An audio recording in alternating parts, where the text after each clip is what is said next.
Bonjour, bonjour et bienvenue sur le plateau de Bâti-Journal TV. Nous sommes sur le salon Eurobois, Eurobois 2024 à Lyon. Et avec mes deux invités, nous allons parler enjeux du reboisement et renouvellement forestier. Sabrina Fuselier, bonjour. Vous représentez Plantons pour l'avenir. Plantons pour l'avenir. Oui, bonjour, Sabrina Fuselier, exactement. Donc, je suis directrice déléguée de Plantons pour l'avenir. Donc, Plantons pour l'avenir, c'est un fonds de dotation qui a été créé en 2014 pour œuvrer justement en faveur du renouvellement des forêts françaises. On est reconnu d'intérêt général du fait de cet impact sur l'environnement, mais aussi tout ce qui va avec, l'économique et le social. Et on a aussi en vue cette action d'agir sur le changement climatique, de contribuer à limiter le changement climatique par la plantation d'arbres. Je finis juste ma petite présentation. Dans le détail, allez-y. Bon, je peux pas. Allez-y. On a 3 programmes d'action. Donc, on a un programme qui consiste à planter des arbres, donc aider au reboisement de forêts françaises. On développera peut-être après. Une action de sensibilisation aussi pour éveiller les consciences sur les rôles des usages du bois et les enjeux de la filière. Et puis aussi, on a un rôle qui vise à accompagner des projets de recherche, développement, innovation pour des essences plus adaptées au changement climatique, parce qu'on le verra par la suite, il faudra accompagner nos forêts françaises. Voilà, mais ça, on va en parler. À côté de vous, Maxime Chaumet. Maxime, bonjour. Bonjour. Maxime, vous êtes directeur général de France Bois Forêt. France Bois Forêt qui sponsorise ce plateau. Oui, France Bois Forêt. France Bois Forêt, donc, qui est l'interprofession nationale de la filière forêt-bois. Donc, c'est une fédération qui regroupe en fait les syndicats et fédérations représentant les différents métiers qui œuvrent dans la filière forêt-bois, depuis les propriétaires, privés comme publics, les gestionnaires de la forêt privée et publique, l'ONF, les experts forestiers, les coopératives, tous les métiers qui œuvrent de près ou de loin dans la forêt, les vergers à graines, les pépiniéristes, les reboiseurs, les entreprises des travaux forestiers, les scieries et puis les entreprises de deuxième transformation. Notre rôle, c'est de faire le lien entre tous ces métiers, toutes ces personnes et d'engager des actions collectives pour répondre aux enjeux, dont celui du renouvellement forestier qu'on va aborder aujourd'hui. Voilà, allons-y sur les enjeux. Quels sont-ils? On va essayer d'être large et puis petit à petit de redescendre pour voir quels sont les enjeux. Les enjeux, c'est quoi? C'est le carbone et c'est le réchauffement climatique? Globalement, on va dire qu'on est tous engagés dans un grand enjeu qui est quand même celui de la neutralité carbone à 2050. Et quand on parle de neutralité carbone, forcément, le sujet de la forêt et du bois arrive dans le top 10 des sujets, même voire dans les top 2 ou 3. Le sujet du carbone, dans notre filière, il y a 2 niveaux, bien entendu. Il y a le sujet du stockage dans les produits. L'un des objectifs tout de même dans le sujet de la neutralité carbone, c'est développer l'usage du bois dans tous les produits, notamment la construction, la construction avec l'ameublement également, mais qui vont permettre de stocker le carbone sur le temps long. Et le deuxième enjeu, c'est le puits dans les forêts. Et l'objectif, justement, c'est de renouveler les forêts pour qu'elles permettent de toujours servir ce rôle de pompe à carbone. Aujourd'hui, la pompe à carbone, on entend, on lit des choses là-dessus, elle est un peu en panne. Ou est-ce qu'elle est vraiment en panne et c'est un vrai sujet? Alors, il y a toujours ce rôle de pompe à carbone. L'un des sujets, c'est bien entendu le réchauffement et le changement climatique. Il a un effet direct sur les forêts et on le voit déjà aujourd'hui. Alors, je ne sais pas où vous vous situez en France, mais bien souvent, maintenant, on peut voir des forêts qui sont dépérissantes. Ce qu'on voit en tout cas, c'est qu'entre 2005 et 2013 et 2013 et 2021, la croissance des forêts a diminué de 4%. C'est-à-dire que la forêt croît de moins en moins vite qu'avant. Ça, c'est pour plusieurs raisons. Le changement climatique d'une part, c'est-à-dire que les arbres poussent moins vite parce qu'il y a des phénomènes climatiques de sécheresse, de forte chaleur et donc la croissance est réduite. C'est le premier point. Et d'autre part, parce que les arbres sont dépérissants et donc il y a aussi, en parallèle de cette baisse de la croissance, une mortalité en hausse. Donc on a un enjeu de renouvellement forestier pour préparer les forêts au climat de demain. Sur ce constat, vous êtes d'accord, Sabrina, ou est-ce que vous voulez ajouter quelque chose? Non, tout à fait d'accord. C'est vrai que nous, au niveau du fonds, c'est vraiment ça qu'on a en ligne de mire. C'est vraiment d'agir en ce sens. C'est vrai qu'en France, les forêts captent 15% des émissions nationales, donc c'est vraiment essentiel de les accompagner et de faire en sorte qu'elles seront encore en bonne santé par la suite. Donc on constate effectivement, malheureusement, un peu tous des dépérissements, que ce soit du fait des problèmes sanitaires ou incendies, etc. Et c'est vrai que il faut redoubler d'efforts. La forêt n'a pas baissé en surface, elle a augmenté depuis 1830 et ça c'est vrai que c'est un point qui mérite d'être souligné quand même. Elle est vraiment, elle a presque doublé, on est à 17 millions d'hectares et on était à 9 millions et quelques en 1830. Donc la forêt gagne du terrain, mais elle n'est pas forcément en bonne santé. Donc c'est là où nous on agit à tout niveau. Et c'est vrai qu'il y a cet enjeu derrière de décarbonation de l'économie et derrière aussi cet enjeu de souveraineté. On entend beaucoup le sujet en ce moment souveraineté alimentaire, mais il y a aussi souveraineté en termes de matériaux et de tout ce qui découle de la filière forêt-bois. Hein. De par l'économie circulaire, vous avez vraiment des valorisations à tout niveau. Et on l'a vu au moment du Covid, par exemple, où les palettes, c'était essentiel qu'on puisse s'approvisionner en France, parce qu'après, pour acheminer les médicaments, les matières premières, etc., c'est essentiel. Les cartons aussi, donc tout ce qui est emballage, tout ce qui est construction, vous le voyez par rapport à tout ce qui est volonté d'améliorer les produits bois. Donc pour atteindre cette neutralité carbone, il y a la RE 2020 qui pousse un peu en ce sens. Donc voilà, c'est vraiment, il y a cet enjeu vraiment plus large de souveraineté derrière du pays. Voilà. Pour l'instant, j'en ai relevé 3. Hein. Donc il y a l'enjeu de stockage du carbone, il y a l'enjeu de renouvellement lié au réchauffement climatique, et il y a un enjeu de souveraineté. Y a-t-il d'autres enjeux ? Globalement, quand on a fait le tour de ces enjeux, on réussit quand même à englober pas mal de choses. Le sujet, en tout cas qui nous occupe aujourd'hui, de renouvellement forestier, il doit être pris vraiment au sérieux. Parce que, je ne l'ai pas dit tout à l'heure, mais c'est vrai qu'avec le vieillissement des forêts, les forêts les plus vieilles captent moins de carbone. C'est-à-dire que le rôle de pompe à carbone, il est vraiment aussi assuré le plus possible par des forêts plus jeunes. Et ça, je crois que ça a été vraiment pris au sérieux, notamment par le gouvernement qui a décidé enfin d'accompagner aussi notre filière. Hein. On n'avait pas de fonds pour participer au financement de ce renouvellement forestier. Et donc là, on a eu, grâce à France Relance et France 2030, un accompagnement. Et donc là, un fonds qu'on dit pérenne, donc on espère pérenne dans le temps, effectivement, de 250 millions d'euros à partir de cette année pour le renouvellement forestier. Donc c'est à nous d'engager les travaux avec les ministères pour que ce fonds puisse se mettre en place comme il faut, qu'il soit accessible au plus grand nombre, et puis qu'on réussisse à remporter cet objectif de renouveler, enfin l'objectif que le président de la République a affiché, de renouveler 10% de la forêt française en 10 ans. Voilà. Très clairement, la forêt qu'on connaît aujourd'hui sera différente de celle que connaîtront nos petits-enfants. Globalement, la forêt, mais comme la forêt qu'on connaît aujourd'hui n'est pas la même que celle qui a 150 ans en fait. Le climat évolue, donc forcément les essences vont évoluer parce que les stations évoluent. On le voit aujourd'hui dans certaines zones en France, on a des endroits avec des très forts dépérissements et puis même des très fortes mortalités. Je pense notamment dans l'Est avec les épicéas, les sapins qui sont fortement touchés par les scolites, hein, qui sont des ravageurs qui viennent s'incruster sous l'écorce de l'arbre et tuer finalement les arbres. Donc on a effectivement des parcelles complètes qui sont ravagées. Demain, il va falloir qu'on réfléchisse à les essences qu'on va planter sur ces parcelles-là pour que ces arbres-là, ces forêts-là, soient adaptés au climat dans 50, 80, 100 ans. Donc effectivement, il risque d'y avoir des changements ponctuels. Hein. Après, les forêts vont se reconstituer, mais d'essence par endroit. Voilà. Aujourd'hui, est-ce qu'on est dans la monoculture ou est-ce qu'il y a des gros débats sur cette monoculture? Une forêt jurassienne, par exemple, qui souffre beaucoup, et j'ai encore vu une photo ce matin, c'est assez catastrophique. Qu'est-ce qu'on va planter à la place? Est-ce qu'on sait aujourd'hui ce qu'on va planter à la place? Ce serait très facile de savoir pertinemment exactement ce qu'on peut planter. Alors tout ça, ça se fait dans un cadre. Hein. La plantation, il faut savoir que ça se fait vraiment dans un cadre très réglementé.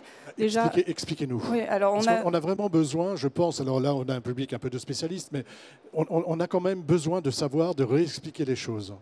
Oui, alors derrière tout ça, évidemment, il y a des professionnels qui s'appuient sur le code forestier déjà d'une part. Le matériel forestier de reproduction aussi, ça c'est vrai que c'est même tous les petits plants, c'est très réglementé. La taille des mottes, on a amené quelques plants, ils ne se ressemblent pas, hein, ils sont tous différents. Il y a des réglementations régionales aussi, des réglementations nationales. Bon, parfois c'est pas toujours très simple de s'y retrouver entre les deux. Justement, il y a des évolutions peut-être à apporter en ce sens. Mais voilà, il y a déjà cette base-là. Il y a aussi des documents de gestion durable pour planifier justement la gestion durable des forêts. Ça se fait sur un temps. Les forestiers rencontrent, les gestionnaires forestiers ou experts rencontrent les propriétaires, discutent de leurs projets, parce qu'on ne l'a pas trop dit au départ, mais il y a quand même cet aspect multifonctionnalité de la forêt, il y a beaucoup de choses à intégrer. Il y a les aspects de biodiversité, il y a les aspects eau, sol, les aspects aussi sociaux. Les gens qui se promènent en forêt, il faut intégrer ça. Il y a la chasse. Enfin, il y a vraiment beaucoup d'enjeux. Il y a ce volet économique parce qu'un producteur, il doit aussi avoir un revenu à un moment donné. Hein, sinon, il ne peut pas gérer sa forêt parce qu'il faut quand même investir. On imagine bien quand on fait passer des machines ça coûte un peu d'argent. Donc tout ça, c'est pris en compte, c'est raisonné, c'est étalé dans le temps et c'est fait de façon très, très réglementée. Et on a aussi des certifications, hein, ça vous le savez. On a des zones aussi qui permettent de protéger quelques forêts un peu plus, où il y a moins de coupes d'arbres, etc. Même si les coupes d'arbres, encore une fois, sont très importantes et permettent aussi d'agir sur l'environnement. Hein. Mais voilà, on a à peu près, par exemple, 20% des zones en forêt qui sont Natura 2000, donc c'est quand même pas rien sur le périmètre. Il y a d'autres zones de conservation, et en gros, c'est vrai que la forêt, c'est un tout. C'est très dépendant des sols, des climats, des endroits, de l'histoire aussi. Hein. Et tout ça, c'est vraiment à intégrer parce qu'il y a quand même beaucoup d'idées reçues sur la forêt. Des personnes qui ne savent pas forcément, qui ne connaissent pas le métier, mais qui adorent la forêt, parce que tout le monde adore la forêt, et qui peuvent s'offusquer de voir des arbres coupés. Et il faut savoir vraiment qu'un arbre coupé, ça ne se fait pas comme ça au hasard, c'est très suivi, et dès qu'il est coupé, il est replanté. Donc il y a un reboisement qui est assuré, et une pérennité des forêts à tout prix, en tout cas. Voilà, il y a, comme on dit aujourd'hui, de la pédagogie à faire. Tout à fait. Sur ce que vient de nous dire Sabrina, vous voulez ajouter quelque chose? Je voulais juste dire, effectivement, enfin, je suis en accord total avec ce que dit Sabrina. Il y a également quand même l'enjeu de renouvellement par la régénération naturelle, hein, parce qu'il y a bien sûr la plantation, mais il y a également la régénération naturelle. Ça, c'est un point important, mais je voulais réagir surtout sur ce que disait Sabrina, sur le rôle en fait de la forêt. Le rôle de la forêt, on va dire, il est triple. Il y a un premier enjeu qui est, enfin, la forêt est là pour répondre aux besoins des hommes. Si on n'avait pas de forêt, on ne pourrait pas construire, on ne pourrait pas transporter des aliments, on ne pourrait pas se chauffer, on ne pourrait pas avoir des lieux pour se divertir, pour se balader. Donc la forêt a un vrai rôle sociétal. La forêt, elle a également un rôle dans la protection et la régénération du vivant. Grâce à la forêt, on permet de maintenir la qualité de l'air, de l'eau, de maintenir les sols, de préserver des écosystèmes diversifiés et dynamiques. Donc ça, c'est un point important. Et enfin, la forêt, elle est là pour lutter contre le changement climatique. C'est grâce à la forêt qu'on va lutter contre le changement climatique. C'est grâce à la forêt qu'on va produire des produits bois qui vont permettre le stockage du carbone et donc décarboner notre économie. Et je crois qu'il faut vraiment imaginer, enfin en tout cas s'imaginer effectivement cette forêt comme cette triple fonction pour notre société. J'ai un point, oui, si je puis me permettre, parce que c'est vrai que je suis partie un peu non, mais allez-y, on est vraiment là pour ça. Mais c'est vrai qu'au niveau des forêts, donc effectivement, il y a différentes forêts, on l'a dit, hein, sur tout le territoire, et la régénération naturelle peut être proposée. Il y a vraiment plein d'autres modes de gestion. Nous, au niveau du fonds, on est parti sur la plantation, parce que c'est vrai que c'est quand même, on estimait à peu près que c'est 30% des forêts françaises qui couvrent 60% des besoins en bois d'œuvre. Donc il y a aussi ces enjeux-là à intégrer, c'est que voilà, on ne peut pas tout faire comme ça avec les essences d'arbres. Un scieur ne va pas vous couper de la même façon un résineux qu'un feuillu. Il y a des TTU, il y a des réglementations derrière aussi qui permettent de valoriser les arbres. Donc il y a aussi tout ça à vraiment bien comprendre. Et c'est vrai que sur tout ce qui est évolution à venir, il y a aussi des enjeux parce qu'au niveau de la forêt française, on a quand même beaucoup plus de feuillus que de résineux. Mais à l'inverse, je vous ai dit qu'il y avait beaucoup plus de résineux dans le bois d'œuvre. Et c'est vrai qu'il y a peut-être des valorisations aussi à apporter. Des changements à apporter pour mieux valoriser les feuillus de nos forêts françaises. Voilà, mieux valoriser ce qu'on a déjà sur place. Vous nous avez apporté des petits arbres. Expliquez-nous ce que vous nous avez apporté. Est-ce qu'ils sont adaptés aujourd'hui? Est-ce qu'on sait s'ils sont adaptés à notre climat de 2050, 2060, 2070? Alors ces petits plants là, justement, on les a amenés parce qu'on a demandé à la pépinière de nous proposer des plants adaptés justement à la région. Donc ici, on a du chêne pubescent, on a de l'érable, on a des mélèzes et du cèdre de l'Atlas. Je crois qu'il y a 130 et 105 et 190 espèces d'arbres en France. Donc vous voyez, c'est un petit panel parmi beaucoup d'autres. La question après, c'était... La question, est-ce qu'ils sont adaptés? Est-ce qu'on sait? Est-ce qu'on le sait? Avec certitude. Et avec certitude ou pas, oui. Est-ce qu'ils sont adaptés à ce changement qui va s'opérer dans les années qui viennent? Alors pour l'instant, ceux-là résistent plutôt bien ici. Après, c'est vrai que nous, justement, au niveau du fonds, hein, je ne l'ai pas dit, mais nous, on fonctionne grâce à des mécènes qui nous donnent justement des financements pour agir sur le renouvellement des forêts françaises. Et on accompagne des projets de recherche, développement, innovation. Donc ça, depuis longtemps, heureusement, beaucoup de chercheurs travaillent sur les essences qui pourraient être adaptées au climat de demain. Donc c'est vraiment très important. On a de la recherche par rapport au changement climatique, donc sur ces essences. On a des mélanges d'essences aussi. C'est des programmes d'accompagnement. Hein. Oui, tout à fait. Et on a des... Alors, c'est pas que nous, hein, heureusement, il y a vraiment tout plein de structures qui travaillent sur ces projets de recherche. Vous avez des mélanges d'espèces intra-essences pour avoir... On parle parfois de migration assistée. Vous voyez des essences qui sont plus méditerranéennes, qu'on pourrait planter un peu plus en anticipant l'évolution climatique, donc en les plantant un peu plus haut. Il y a vraiment des trajectoires. Il y a aussi...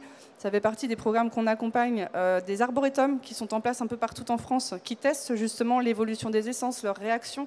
Donc en fait, c'est des petites parcellaires avec des essences différentes et ils voient un peu comment ils résistent aux évolutions climatiques. Il y a beaucoup de tests, de repérage d'évolution de croissance des arbres et tout ça qui sont faites.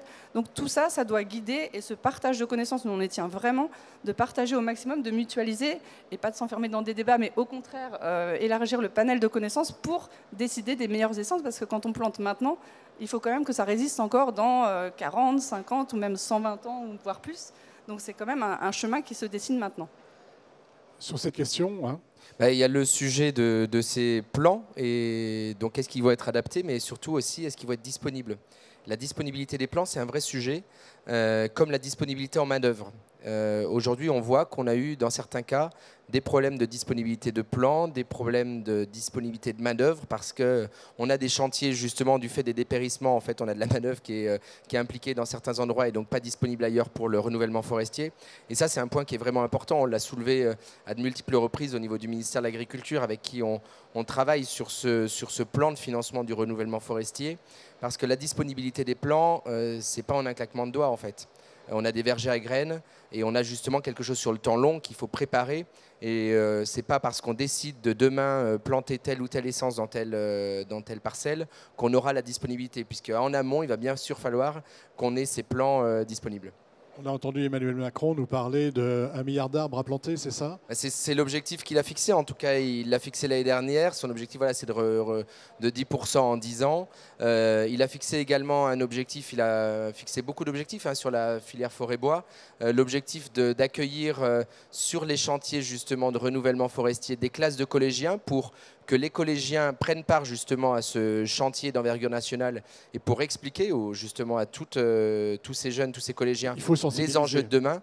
L'un des enjeux principaux, c'est de sensibiliser. On le voit aujourd'hui, il y a un manque de connaissances parce que parfois c'est peut-être un peu trop scientifique, trop technique, mais aussi parce que parfois il y a des idées préconçues qui sont bien ancrées.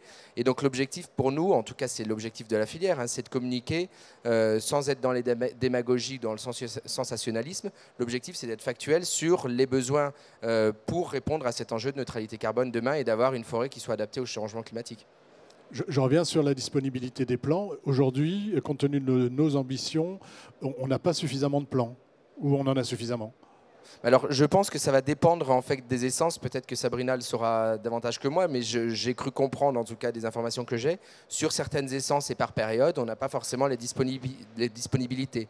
Donc, on doit proposer aux propriétaires finalement un mix d'autres essences qui n'étaient pas celles prévues initialement. Donc, un des enjeux, Sabrina, c'est de pouvoir donner de la disponibilité de plans à tout le monde et en fonction des régions, c'est ça? Tout à fait. Ça fait partie des axes, vous savez, dans les grands programmes justement du gouvernement, celui-ci et puis des précédents. Hein. Mais là, c'est vrai que ça avait été vraiment fléché, c'est la disponibilité des plans, agir pour accompagner les pépiniéristes. Hein, et faire en sorte qu'ils puissent approvisionner du mieux possible avec des essences qui seront adaptées. Et c'est vrai que pour ça, il faut intégrer la recherche, donc des investissements. Les investissements, c'est vrai que ça me permet aussi de le dire, c'est tout au long de la chaîne de valeur. Parce que c'est vrai que ça aussi, pour transformer du bois, on peut se dire, à ce moment-là, les scieurs ont qu'à couper telle et telle chose, mais ça coûte extrêmement cher d'investir en scierie. Donc c'est vrai que nous, on tient à cette notion aussi de filière pour que ce soit toute la chaîne de valeur qui soit poussée vers le haut et qui permette justement d'alimenter, parce qu'encore une fois, c'est vraiment une économie circulaire. On ne coupe pas un arbre pour faire que du bois d'œuvre. On coupe du bois d'œuvre, mais à côté de ça, il y a plein de résidus qui partent un peu plus sur en bois industrie et en bois énergie aussi. Et où, voilà, ça dépend des situations, mais c'est un tout. C'est vraiment oui, ça qu'on se met autour de la table. C'est quelque chose de très global. Les enjeux sont vraiment très nombreux et c'est là où c'est compliqué parce que pour le faire accepter, pour le comprendre, c'est pas si simple que ça en fait. Ouais. Le sujet, effectivement, c'est celui-ci. La forêt n'est pas un maillon tout seul s'enchaîne autour. Il y a une chaîne de valeur qui commence très en amont avec, je parlais des vergers à graines, mais qui va jusqu'au marché en fait. C'est parce qu'on a un marché qui demandent du bois d'œuvre, du bois industrie, du bois énergie également, qu'on a une sylviculture qui permet de produire finalement ces arbres pour répondre à ces besoins. L'enjeu, les deux enjeux, je l'ai dit initialement, hein, adapter la forêt au changement climatique et décarboner les usages, donc développer les usages du bois dans notre économie, ça va passer notamment par une réindustrialisation de la transformation, notamment en France. Ça va passer par des investissements en France, ça va passer par une relocalisation aussi française des approvisionnements. Et donc ça, les scieries, en tout cas à leur niveau, ont déjà investi 2 milliards d'euros au cours des 2 dernières années. Et des investissements sont prévus encore sur les prochaines années pour monter en puissance pour répondre à ces enjeux. Ouais. Et c'est pour ça aussi que il faut faire très attention, et c'est pour ça que ce dialogue dont parlait Maxime, et nous qu'on soutient aussi, je vous dis, il y a des petites... Voilà, j'allais vous en parler. Ouais. Expliquez-nous de quoi il s'agit. Alors juste avant, par rapport à ça, c'est vrai que c'est important pour nous aussi de dialoguer plus largement, parce qu'il faut comprendre que parfois, vous savez, il y a quand même des débats sur les coups d'arbres, des gens qui s'offusquent de parcelles. Alors effectivement, ça peut faire tout drôle de voir parfois des arbres qui étaient là depuis toujours et qui disparaissent. Oui, il y a un vrai débat, on n'a pas utilisé le mot, il y a un vrai débat sur les coupes rases. Oui, tout à fait. Qu'est-ce que vous pouvez dire par rapport à ça, justement? On en a parlé hier avec les gens du CNDB, mais je veux bien que vous nous disiez un petit peu... Les coupes rases, alors déjà, il y en a qui alimentent ce débat, parce qu'il faut savoir, alors c'est important, ça fait partie des modes de gestion, mais il n'y a pas que ça, c'est 0,35% des coupes, donc forcément, c'est pas non plus... J'ai le même chiffre qu'hier, bon, donc c'est déjà bien. On est bien, mais... non, mais c'est parce que ça fait... En plus, c'est pas des chiffres, c'est des chiffres qui sont sourcés de l'IGN. Information géographique nationale, voilà. Et du coup, c'est vrai que c'est quand même, voilà, on cible là-dessus parce que ça fait drôle d'effet. On peut s'amuser à faire des photos un peu là-dessus, mais déjà, c'est fait d'une façon, encore une fois, très respectueuse du code forestier. Il y a quelque chose derrière. C'est pas on arrive, on met les grosses machines et puis voilà. Tout ça, c'était programmé, c'était validé. Et c'est vrai que donc c'est une des actions parmi d'autres. Il y a plein d'autres modes de gestion. Et encore une fois, je vous disais, par contre, ces forêts-là alimentent beaucoup le bois d'œuvre. Et encore une fois, si vous ne faites plus ça, il y a quand même certaines filières qui ne seront plus aussi compétitives, parce qu'il faut utiliser ce mot. On est dans un circuit qui respecte l'environnement, qui respecte le social, mais aussi l'économique, parce que sinon les gens ne vont plus rien faire de leur forêt. Et à ce moment-là, on ira chercher les bois bien plus loin. Et si ça ne reste pas possible d'exploiter ces forêts, les gens ne le feront plus. Et encore une fois, je vous dis, iront ailleurs. Donc il faut que les gens intègrent aussi l'histoire de tout ça. Par exemple, je pense dans les Landes, il y avait déjà cette essence était déjà là. Ce n'est pas une essence qui vient d'ailleurs, elle était déjà autochtone. Elle s'est étendue parce que les gens se sont rendus compte qu'elle servait beaucoup, qu'elle rendait beaucoup de services du point de vue sanitaire, parce qu'avant c'était des marécages, donc au niveau des moustiques, il y avait beaucoup de problèmes. Et voilà, il y avait vraiment des raisons. Et cet arbre-là se sent bien ici. On ne va pas planter, quand on dit après les incendies, on va planter d'autres choses. Bon, déjà, il y a des forêts qui ne sont pas monoculture de pins, qui ont brûlé aussi de la même façon. Quand vous avez un climat comme ça qui explose, tout brûle. Tout brûle, voilà, c'est ça, parce que ça, c'est un des dangers. Le feu, je vois que l'heure tourne, j'aimerais qu'on parle de cette petite action. Oui. Il y a longtemps que je ne fume plus, mais vous m'avez donné un petit cendrier. C'est quoi ces petits cendriers et quelle est cette action? Ça fait partie des actions que nous conduisons justement. Alors, c'est une parmi d'autres au niveau de la sensibilisation. C'est aussi justement d'indiquer aux gens de respecter la forêt, de faire attention aux usages. Et là, c'est un petit cendrier de poche. Donc, on a mené une action avec la DFCI, avec la coopérative Alliance Forêt-Bois à ce moment-là, et avec aussi Atland, les autoroutes du Sud, l'année dernière, où on a justement distribué, on a fait toute une campagne de communication, des petits cendriers de poche, pardon, et on avait placardé des affichages derrière les dos des camions pour indiquer en fait, moi, je trouve ça extrêmement surprenant de voir encore des gens qui balancent leur mégot à travers la fenêtre. Quand même, on ne peut pas dire que les gens ne le savent pas. Et ça peut faire avoir des effets redoutables. Donc, après, on a ce petit cendrier. Si vous voulez vous en servir pour des chewing-gums ou n'importe, ça remplace. Il n'y a plus dans les voitures, apparemment, ils ne mettent plus de poubelles, de choses comme ça. Donc, voilà, ça remplace. Voilà. Mais, voilà, donc ça, c'est un des enjeux aussi. L'incendie de forêt, et pas uniquement par le biais, on va dire, anecdotique du petit cendrier. C'est un véritable enjeu, l'incendie. Oui, parce que l'année dernière, les incendies ont couvert, c'était pas que dans les zones les plus chaudes. Enfin, là, le climat, c'est dans le centre de la France, vous aviez aussi des incendies. Enfin, c'est là où c'est différent d'avant, c'est que c'est plus centralisé dans les zones où habituellement ponctuellement il y avait des départs de feu. Là, c'est vraiment un peu partout. Donc attention aussi, et ça c'est un enjeu sur lequel j'imagine vous travaillez. Il y a un enjeu, je crois que tout ce qu'on s'est dit ce matin montre bien qu'il y a un enjeu de responsabilité sociétale et de prise de conscience de notre société en fait. L'importance de la forêt et du bois dans les enjeux qu'on va connaître dans les prochaines années à venir et puis dans les années dans lesquelles nous sommes déjà, hein, parce qu'en fait le changement climatique il est déjà là, les incendies de forêt sont déjà là, principalement dus à des causes humaines. Il y a, selon nous, en tout cas, et c'est notre rôle en tant qu'interprofession, c'est d'éclairer entre guillemets les consciences, mais en tout cas d'expliquer, de mettre au grand jour les enjeux de la forêt et du bois et de tracer finalement le chemin pour conduire la forêt à poursuivre son rôle de pompe à carbone demain et puis d'atteindre les objectifs qui sont fixés sur la neutralité carbone. C'est 90% hein, les forêts du fait de l'activité humaine, donc c'est quand même... D'accord. Un petit mot de conclusion à chacun. Qui commence ? J'ai commencé l'introduction, je recommence la conclusion. L'enjeu de renouvellement forestier, je crois qu'on l'a bien précisé ce matin, c'est très clair.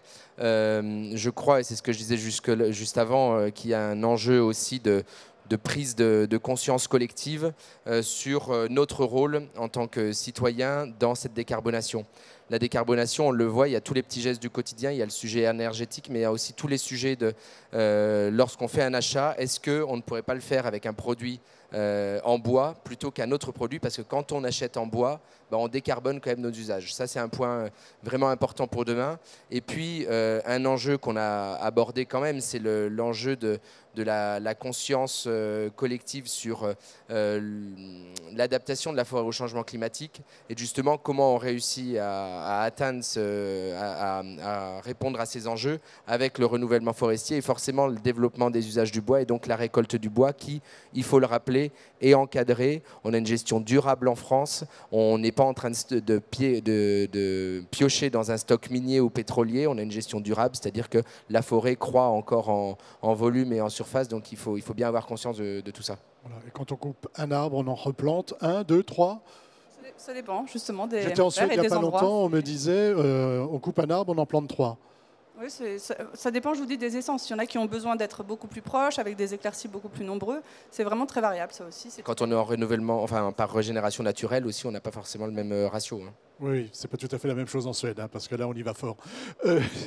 Vous avez le mot de la fin, Sabrina. C'est dur, ça. Non, après, un mot d'optimisme. Oui, voilà, exactement.